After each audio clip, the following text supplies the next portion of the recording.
తాకట్టులో ఉన్న బంగారాన్ని విడిపించి ఆ రోజు ఆన్లైన్ ధరకే కొంటుంది కొమ్మూరి గోల్డ్. నమస్కారం అండి, సుమన్ టీవీకి స్వాగతం. నేను గీతాంజలి. మనతో పాటు ఉన్నారు జ్యోతిష్య రత్న, జ్యోతిష్య చక్ర వైభవ నిపుణ డాక్టర్ రాళ్లపల్లి రవికుమార్ గురువు గారు. మే నెలలో ద్వాదశ రాశుల జాతక ఫలితాలు ఏ విధంగా ఉన్నాయో గురువుగారి మాటలో విని తెలుసుకుందాం. ప్రతి నెల వారు ఇచ్చేటువంటి ఫలితాలు విని చాలా మంది ముందు జాగ్రత్త పడుతున్నారు. ఖచ్చితంగా జాతకాల గురించి చెప్తే భయపెట్టడం అని అనుకుంటారు, కానీ ఇది ఒక హెచ్చరిక. జాగ్రత్త పడడానికి కొన్ని సూచనలు అనేవి చాలా బాగా ఉపయోగపడతాయండి. కొన్నేళ్లుగా వారు చెప్తున్న విధానం బట్టి ఎంతో మంది వారి జీవితాల్లో మార్పులు చేసుకున్న వాళ్ళు కూడా ఉన్నారు. మరి ఈ మే నెలలో రాశి ఫలితాలు ఏ విధంగా ఉండబోతున్నాయో గురుగారి మాటలో విని తెలుసుకుందాం. గురుగారు నమస్కారం అండి. గురుగారు, రాశి ఫలితాలు ఎప్పుడు చెప్తూ ఉంటారు. సాధారణంగా మే అంటే ఇప్పుడే ఉంటాయండి, మనకి ఉగాది అప్పుడే కదా అని అనుకుంటాం. ఆ తర్వాత కొత్తగా ఏంటంటే మళ్ళీ 1వ తారీఖు జనవరి 1న కూడా చెప్పించుకుంటున్నారు, చాలా మంది వింటూ ఉన్నారు. కానీ ప్రతి నెల స్థితిగతులు మారుతూనే ఉంటాయి కాబట్టి మరి ఈ మే నెలలో రాశి ఫలితాలు ఎలా ఉండబోతున్నాయి, ముఖ్యంగా నవగ్రహాల ఫలితాలు అంటే ముఖ్యంగా వాళ్ళ స్థితిగతులు ఏ విధంగా ఉన్నాయో తెలియజేస్తారా? శరదిందు సమాకారే పరబ్రహ్మ స్వరూపిణి వాసరాపీఠ నిలయే సరస్వతి నమస్తే. సుమన్ టీవీ ప్రేక్షకులకు నమస్కారం. ముందుగా ద్వాదశ రాశుల్లో నవగ్రహాల స్థితి మే నెల ఎక్కడ ఉన్నాయో తెలుసుకుందాం. మనకి 14 మే దాకా మనకి సూర్యుడు వచ్చేసి మేషంలో ఉంటారు. సో అందుకే గుర్తుపెట్టుకోండి, మెయిన్గా పాయింట్ కూడా ఏంటంటే ఏప్రిల్ 15 టు మే 15 ఎప్పుడైనా సరే రవి ఉచ్చస్థానంలో ఉంటాడు. అందుకే సూర్యుడు భగభగ మండిపోతుంటాడు అన్నమాట. అదే అక్టోబర్ 15 టు నవంబర్ 15 ఆపోజిట్ తులారాశిలో ఉంటాడు, అది నీచస్థానం అనమాట. అందుకే చలి విపరీతంగా ఉంటుంది. సో ఈ 15 మే నుంచి ఏమో మళ్ళీ మనకి వృషభ రాశిలోకి సూర్యుడు ప్రవేశిస్తాడు, నెల్లాళ్ళు అక్కడ ఉంటాడు. నెక్స్ట్ వచ్చేసి కుజుడు వచ్చేసి మనకి 11 మే నుంచి మేషరాశిలో స్వస్థానంలో ఉంటాడు. నెక్స్ట్ వచ్చేసి రాహు మనకి కుంభరాశిలో ఉంటారు. అలాగే మనకి గురువు వచ్చేసి మిథున రాశిలో ఉంటారు. శని వచ్చేసి మనకి మీన రాశిలో ఉన్నారు. కేతు వచ్చేసి మనకి సింహరాశిలో ఉన్నారు. శుక్రుడు వచ్చేసి మనకి 14 మే నుంచి మిథున రాశిలోకి ప్రవేశిస్తున్నాడు.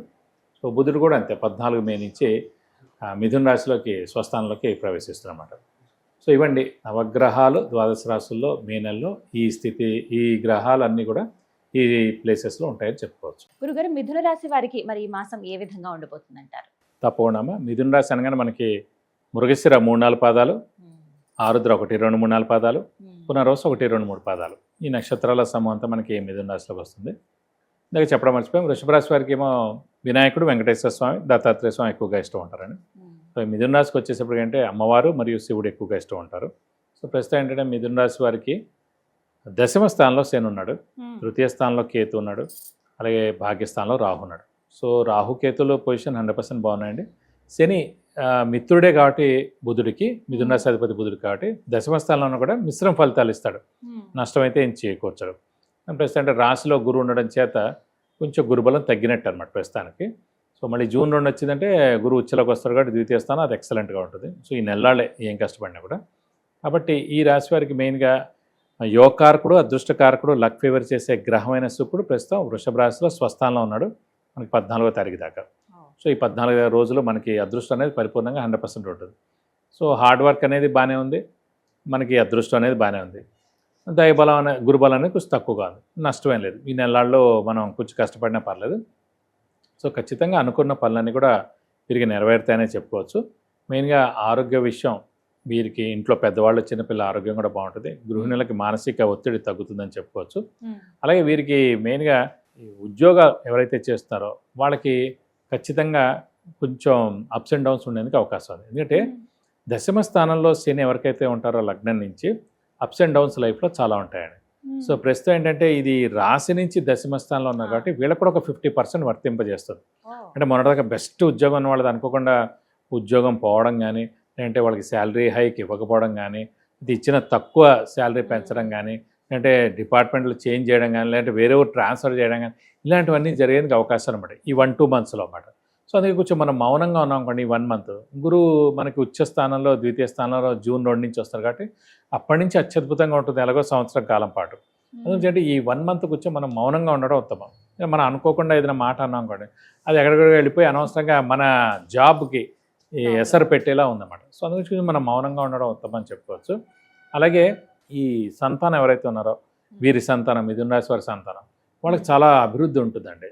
ఎందుకంటే ప్రస్తుతం యోగకారకుడు, అదృష్టకారకుడు అయిన శుక్రుడు ఎవరైతే ఉన్నారో ఆ పంచమ స్థానాధిపతి అంటే పిల్లల స్థానాధిపతి అయిన శుక్రుడు మనకి మెయిన్గా ఓన్ హౌస్లో ఉన్నాడు కాబట్టి వాళ్ళ సంతానం మంచి అభివృద్ధి చెందుతుందని చెప్పుకోవచ్చు. అలాగే దైవ దర్శనం చేసుకుంటారు, తీర్థయాత్రలు చేస్తారు, దైవాన్ని దర్శించుకుంటారు, గురువుని దర్శిస్తారు, గురువు యొక్క బ్లెస్సింగ్స్ పొందుతారు. మెయిన్గా వీరి స్నేహితులు ఎవరైతే ఉన్నారో వాళ్ళందరినీ కూడా తప్పకుండా కలుస్తారండి. అంటే పాత స్నేహితులు ఎవరైతే ఉన్నారో వాళ్ళందరూ కూడా తప్పకుండా కలుస్తారు. ఈ మాసం మనకి చెప్పుకోవాలంటే మిశ్రమంగా ఉంటుందని చెప్పుకోవచ్చు.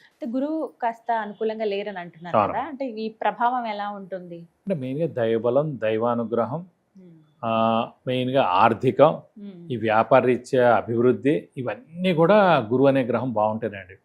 సో ఎప్పుడైతే గురువు అనే గ్రహం మనకి 2, 5, 7, 9, 11 అంటే 2, 5, 7, 9, 11 స్థానాల్లో ఉండదో అప్పుడు వాళ్ళకి కష్టంగా ఉంటుంది అన్నమాట.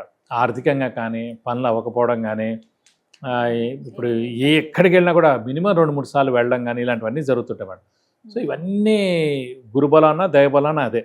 సో అది లేదు కాబట్టి ఈ పనులన్నీ ఆగిపోతుంటాయి, డిలే అవుతాయి, పోస్ట్పోన్ అవుతుంది, బ్రేక్స్ వస్తాయి, ఇన్ని జరుగుతుంటాయి. అన్నిటికి కూడా ఇబ్బంది అనుకోవచ్చు. ఎందుకంటే మెయిన్గా వ్యాపారస్తులకు ఏంటంటే మెయిన్గా ధనమే కదండి. అలాంటి ధనకారకుడే గురువు అనమాట.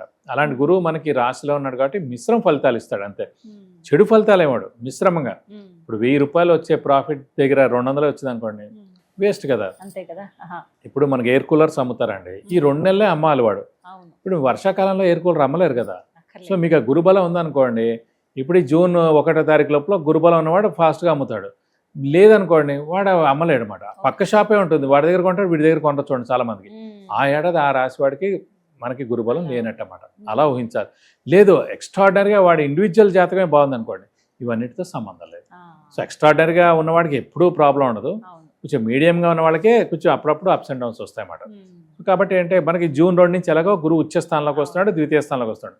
అప్పటి నుంచి 1 ఇయర్ ఎక్స్ట్రాడినరీగా ఉంటుంది. సో ఈ 1 మంత్ కొంచెం మిశ్రమ ఫలితాలు ఇస్తాడని చెప్పుకోవచ్చు. మరి మీరు ఏమైనా పరిహారాలు చేసుకుంటే మంచిది? ఈ ప్రస్తుతం ఈ ఒక్క నెల కాబట్టి మెయిన్గా ప్రతి గురువారం ఈ 4 వారాలు ఉపవాసం ఉండండి. అలాగే దత్తాత్రేయ స్వామిని, మేధా దక్షిణామూర్తిని ఎక్కువగా పూజించండి. వాటి యొక్క అష్టోత్తరాలు ప్రతిరోజు చదువుకోండి. వీలైతే ప్రతి గురువారం దత్తాత్రేయ స్వామి టెంపుల్కి వెళ్ళి 41 ప్రదక్షిణాలు చేసి ఆయనకి అభిషేకం కానీ అర్చన కానీ చేస్తే కనుక మీకు అన్ని విధాలా మంచి చేకూరుతుంది. చక్కగా తెలియజేశారు, ధన్యవాదాలు గురువు. నమస్కారం. విన్నారు కదండి, మనలో చాలా మందికి ఎన్నో రకాల సమస్యలు ఉంటాయి. ఆర్థికంగా కావచ్చు, ప్రధానంగా ఏదైనా ఇల్లు యోగం ఉందా లేదా అని తెలుసుకోవాలనుకునే విషయం కావచ్చు, విద్య, ఉద్యోగం, వ్యాపారం, సంతానం, వివాహం విషయంలో కావచ్చు, ఇలా చాలా మంది ఎన్నో సమస్యలతో బాధపడుతూ ఉంటారు. సరైన సలహా కోసం ఎదురు చూస్తూ ఉంటారు. అలాంటి వారి కోసం గురువు గారి దగ్గర మీరు అపాయింట్మెంట్ తీసుకోవచ్చండి, వారిని కలవచ్చు మీరు. అయితే ముందుగా స్క్రీన్ మీద నేను ఇస్తున్న నెంబర్కి మీరు ఫస్ట్ కాల్ చేయండి. ఆ తర్వాత వాట్సాప్లో మీరు మీ డీటెయిల్స్ అన్ని పంపిస్తే కనుక ఆ మెసేజెస్ అవన్నీ చెక్ చేసి మీరు అపాయింట్మెంట్ తీసుకుంటే వెంటనే గురువు గారు కలవడం జరుగుతుంది. తద్వారా మీరు రిజల్ట్ అంటే ఎటువంటి పరిహారాలు చేసుకుంటే ఈ ప్రాబ్లం నుంచి బయటపడతాము, యోగాలు మనకు అందుతాయి అనేది చాలా క్లియర్గా మీకు ఎక్స్ప్లెయిన్ చేస్తారండి. మరిన్ని వివరాల కోసం స్క్రీన్ మీద కనపడుతున్న నెంబర్కు కాల్ చేయండి. నమస్కారం.